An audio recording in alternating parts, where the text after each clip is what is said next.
traders, as well as sufficient ammunition to continue with a firefight for at least 24 hours. In one instance, we recovered only AK-47 ammunition, 6,000 rounds of ammunition. It goes without saying that it shows us how well equipped these criminals are within the organized crime space. They have logistics, supply chain streams that provide them with food, as well as gold refining paraphernalia that they use both underground and on surface.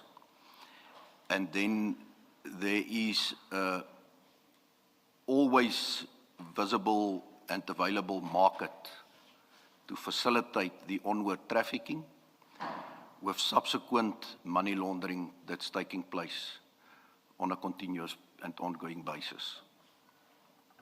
Thank you, General. Paragraph 15? 13. 15.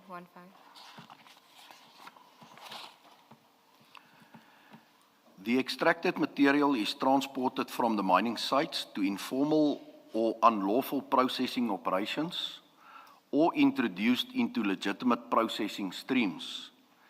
By this, I mean the material is sold to a legitimate refining or processing company with a refining license. I would like to make it clear, Commissioners, that this is not everybody within that industry or all the companies. There are unscrupulous license holders, but there are also honest companies within that space.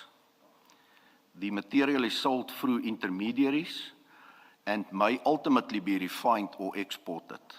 The proceeds generated from such activities are often handled in cash or through informal channels, which obscures the origin of the material and the financial flows associated with it.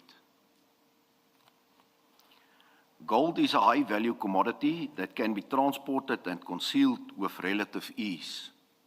Once refined, it is generally indistinguishable from lawfully mined gold, which facilitates its integration into legitimate markets. This makes it difficult to trace the origin of the material. The continued demand for gold and other minerals, both locally and internationally, contributes to the persistence of illegal mining activities. Refineries and processors could acquire the illegal material through intermediaries or